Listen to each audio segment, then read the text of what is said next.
So let's have a look at false allegations in DARVO. This is a walkthrough of how it's utilized essentially and what you can do about it. So they're really powerful because they trigger safeguarding protocols. They trigger also not just in a practical sense the safeguarding protocols, but also in that emotional reaction, because the professional is taken into that role of being the rescuer, which, if you're familiar with the Cartman drama triangle, you have been placed as the perpetrator, they are the victim, and so there needs to be a rescuer. And therefore, it triggers that subconscious need to step in, which so many people in social work roles, whether that be with CAFCAS or local authority social services, they have that rescuer tendency. They are very susceptible to that triangle.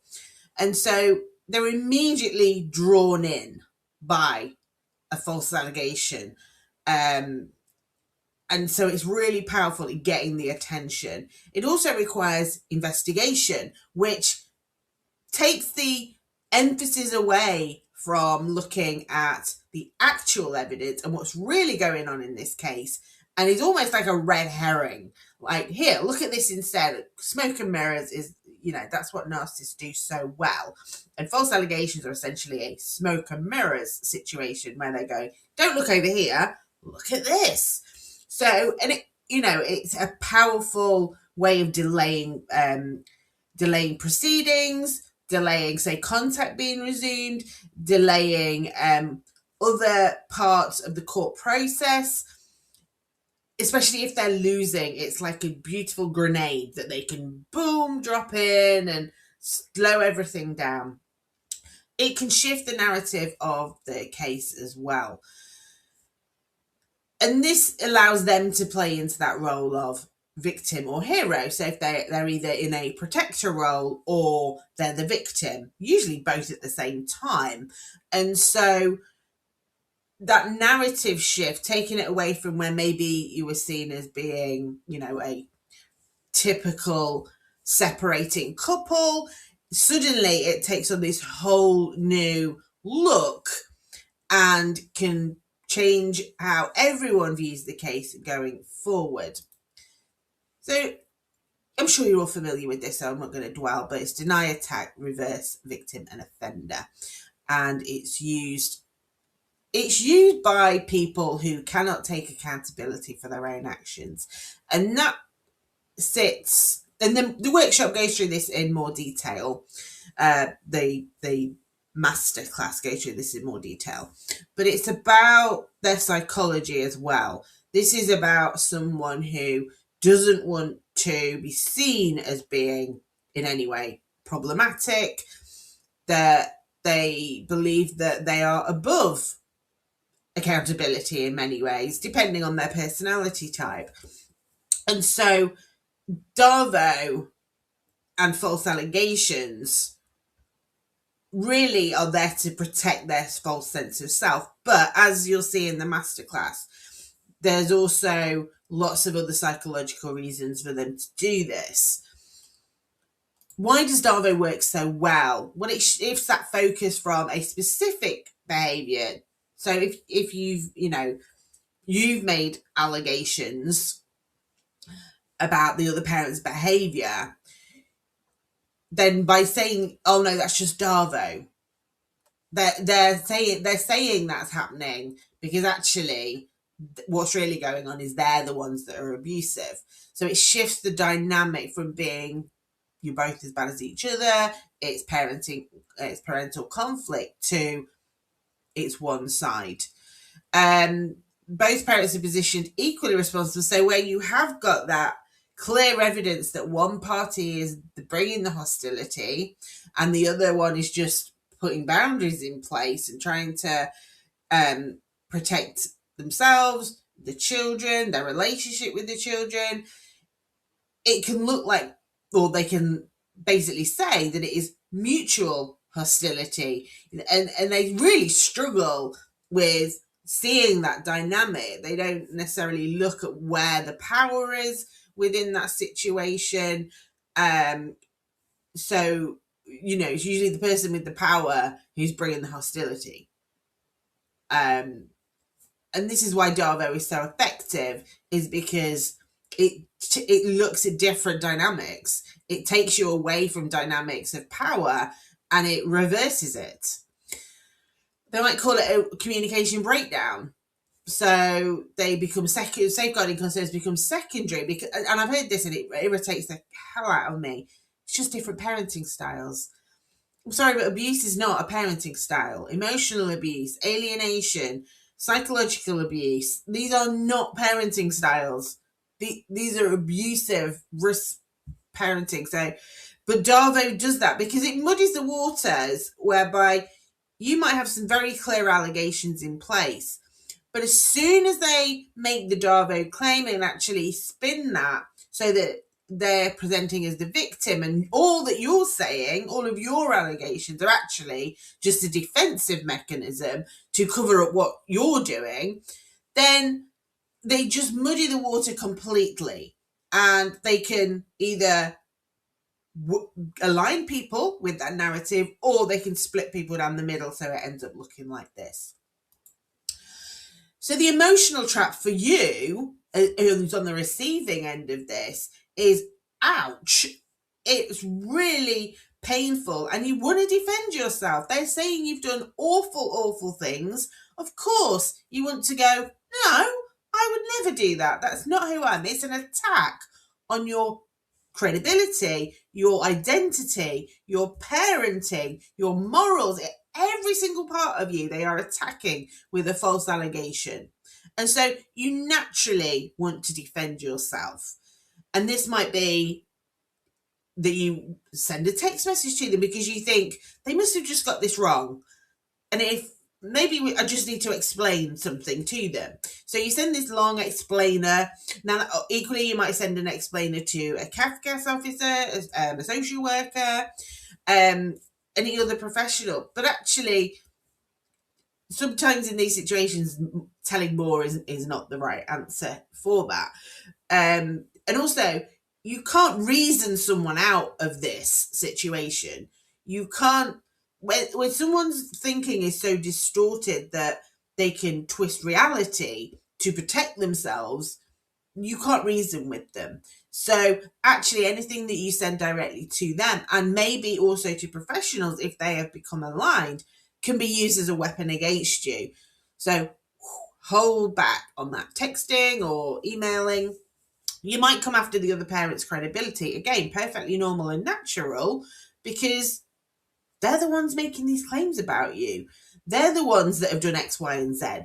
Unfortunately, as soon as someone says, oh, they're doing DARVO, every attempt you make to defend yourself is just go, see, it's just DARVO. They're just denying what they're really doing. So defending yourself, they are essentially straitjacketing you from defending yourself, because every time you try, they just say it's DARVO.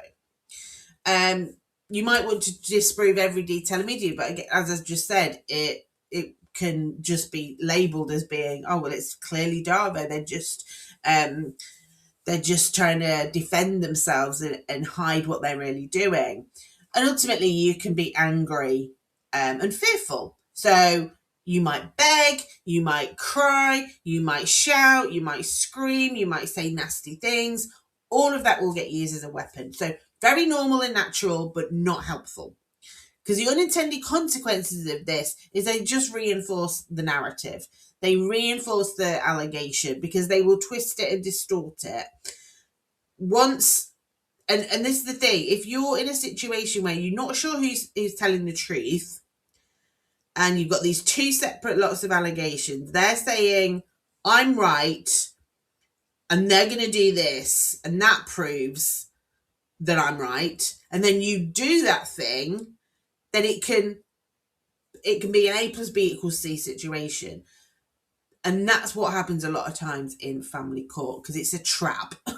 It's all designed for you to do those natural instinct things, and for them to go, see, I told you they'd do all of those things. That's because I know, and therefore they it is DARVO. That's what they're doing.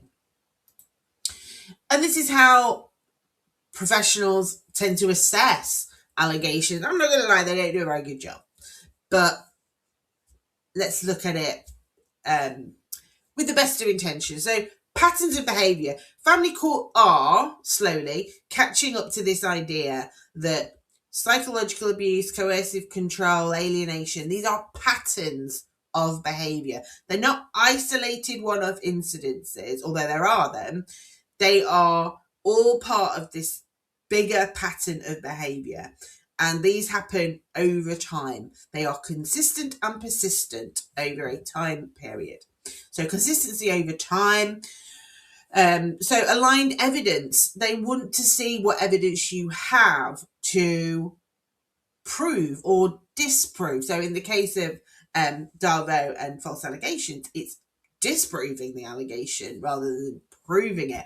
But what we'll show as we go through this course is then shifting it from just having to disprove to proving that this pattern of behavior, that false allegations are a pattern of behavior, and actually what they're accusing you of is not a pattern of behavior. You haven't done those things. There is no pattern of those things happening.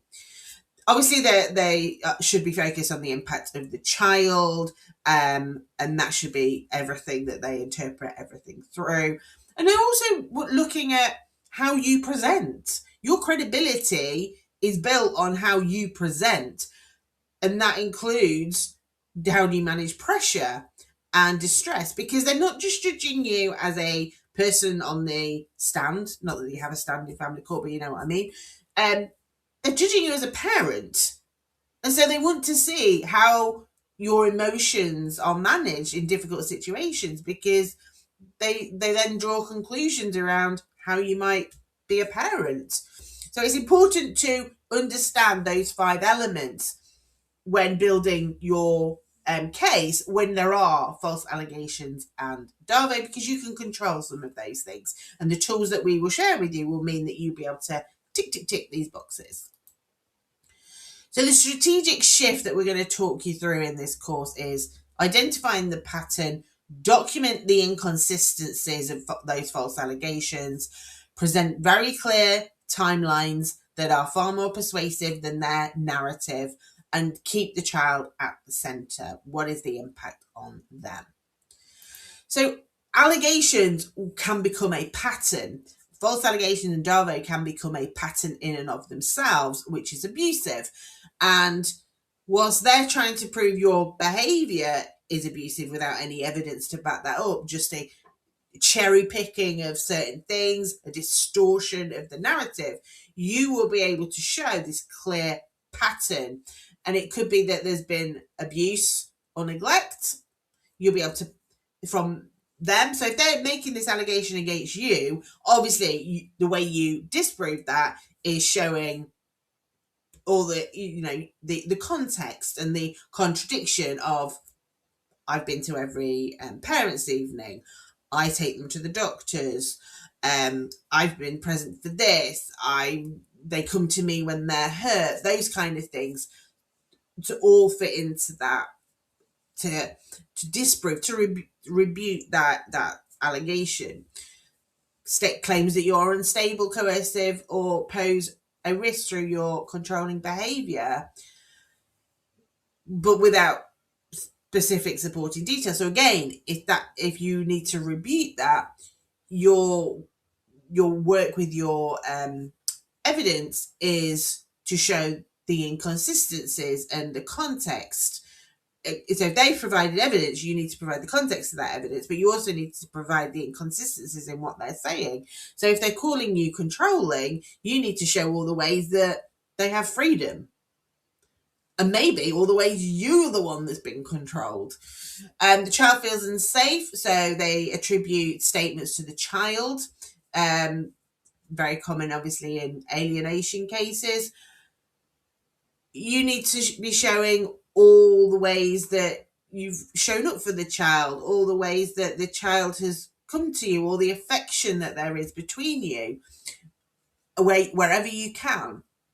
And undermining the other parent. So allegations that you are alienating or speaking negatively about the parents. So alienators might accuse you of being the one who is alienating. It happens very regularly because they, like I said, they can't take accountability. They don't understand the impact of their own actions. So, and when these allegations appear in cycles, particularly around either key legal events or sometimes Father's Day, Mother's Day, birthdays, Christmas, allegations can peak. Once you're able to plot that and prove that this is a very clear pattern, that shows the malicious nature of it. This will indicate narrative manipulation rather than isolated safeguarding concerns. The risk of both parents' narrative is that you're, with that view of both parents making allegations against the other one, it ends up, they just kind of go, oh my God, they are both as bad as each other. They're saying this, they're saying that. And they haven't taken the time to figure out with any proper assessment tools, being able to do a fact find hearing, for example, figuring out what is true. So they can either take allegations at face value and not bother to ask any questions, or they can ignore allegations depending on who it's coming from. So a lot depends on where the worker is at that moment in time, and that's a conversation for a different day. But the shift in this framing from being accusations both in and out is showing that this is coming from one place. Because if both parents are seen as equally contributing to the conflict, then you're both being directed to change your behaviour, and it's the relationship that becomes the problem as opposed to one party. So those original safeguarding concerns are obscured, minimised, or just ignored completely. And that's what false allegations are, of course, designed to do, because the strategic goal of DARVO is to provoke the reaction and generate those counter allegations so that they can go, see, I told you that they're just using this. They're just using it to cover up their own abusive behaviour. So understanding all of those things means you don't fall into those traps. So first off, protecting your credibility. And this goes back to the point about emotional regulation. Working with a therapist or a coach who can help you remain calm under pressure. So important. For the reasons that I talked about earlier, you are being judged on your ability to manage your emotions.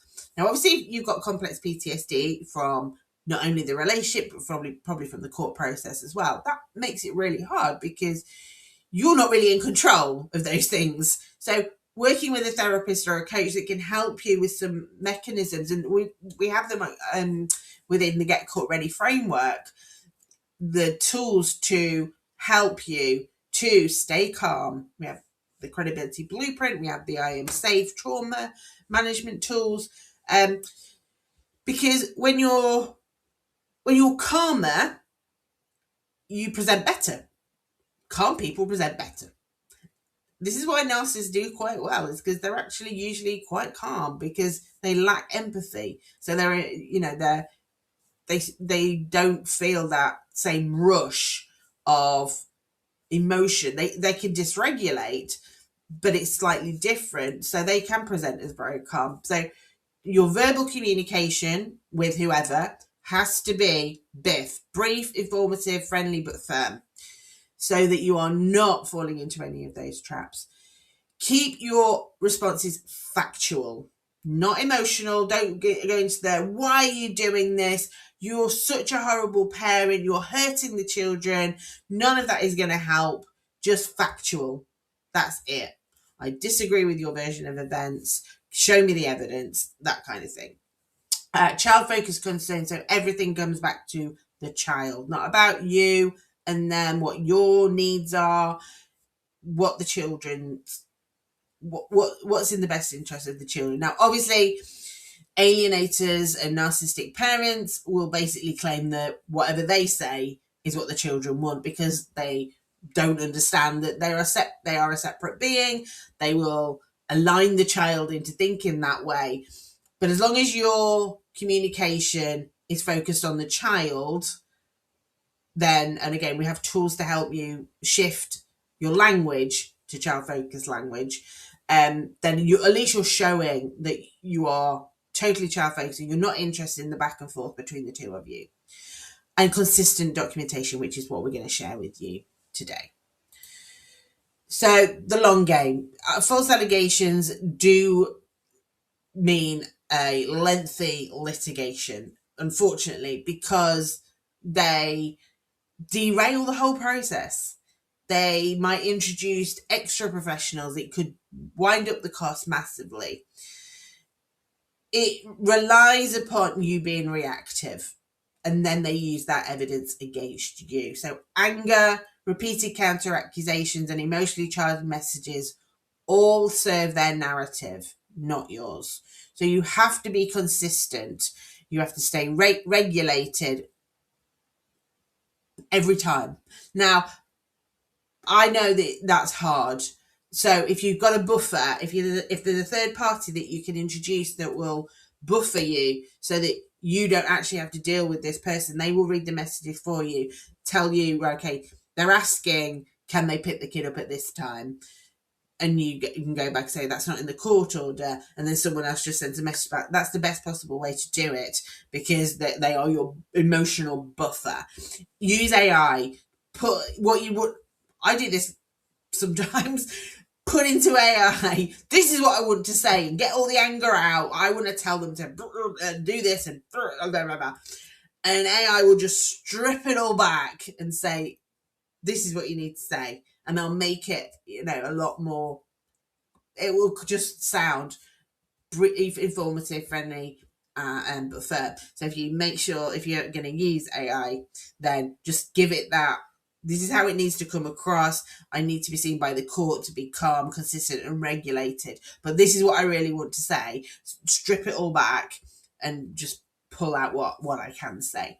So every time you do that, you are adding to your own credibility as a person, but also the evidence that you are presenting as well. It completely contrasts with how they're describing you and also their behavior, because the more regulated you are, the more dysregulated they are, and the more they will escalate. Also, we can now predict when they will escalate. So in leveraging predictability, that whole course is based on how you do that. How do you take what you've witnessed them doing, and then you can start to look and go, okay, they're going to escalate at this time and in this way, then you're ahead of it, so you can protect yourself better.